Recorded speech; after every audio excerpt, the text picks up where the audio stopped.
Point because the Prince hit Augie Sanchez. The Prince hit Augie Sanchez when Augie was on the floor. Augie slipped out and the Prince hit him, and that's why he took the point. But in doing so, he took away a potential knockdown from Prince Nassim. No, I don't think it was a knockdown, it was a slip. But even still, Sanchez is on the floor, the Prince leans down and he wins. All right, we're midway through the fourth in what has become a wild affair. No, let him out. Step back. I said early on, this was a no-nonsense referee, and Prince, he doesn't benefit by those, the Prince doesn't.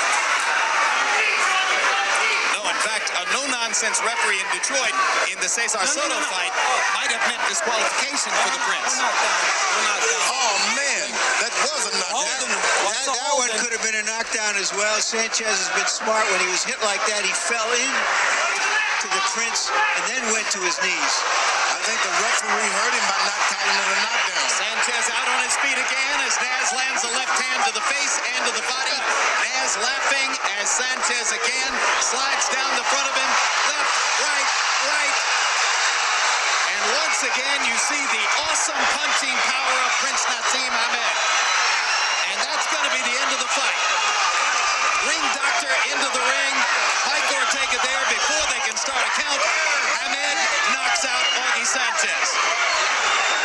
I can tell anyone, if the Prince comes close to your hometown, you better go out and see this. This is a phenomenon. This is it.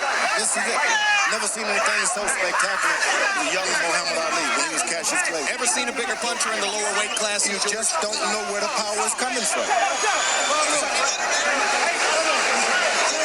It's an athletic miracle what he does with those punches. We'd have to go back and watch the fight in tape to calculate how many knockdowns there could have been if Ortega had ruled a knockdown every time a possible knockdown was there for the ruling.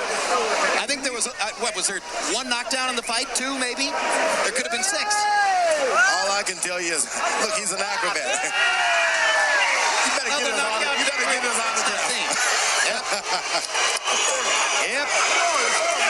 And it was HBO who decided to bring this guy over like they did the Beatles way back, Ed Sullivan.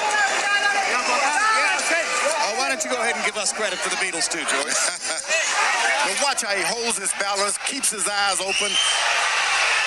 It's amazing.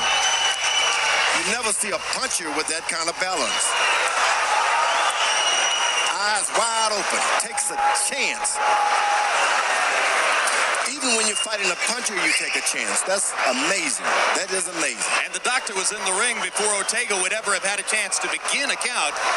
So the fight was over, in effect, from the moment Sanchez hit the canvas because of all the punishment he had taken up to that point. And you're right, George.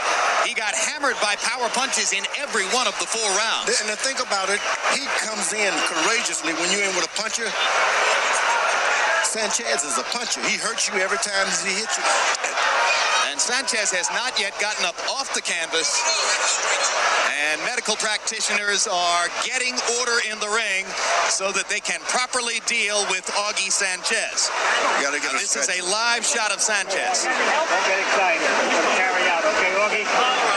Once again, remember, his father-in-law, Pat Barry, is his trainer, and I believe that's the voice of Pat Barry saying, don't get excited, they're going to carry you out. I said early on that knockdown that they call a slip was truly a knockdown that should have been counted to give this guy a chance to recover a bit and even get some mercy. But the ref called it a slip.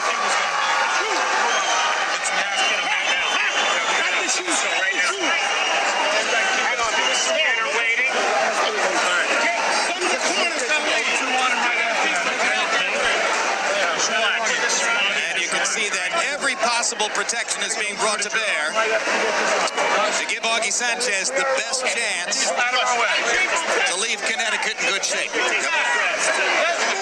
He's young, and he's in great condition. He's only 22.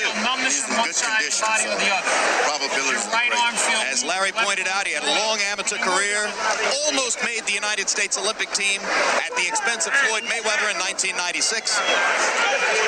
There's Prince Nassim Hamed, his father at the side of the screen there. To the left, his father Sal, came from Yemen to Sheffield, England, didn't speak the language, brought his family there.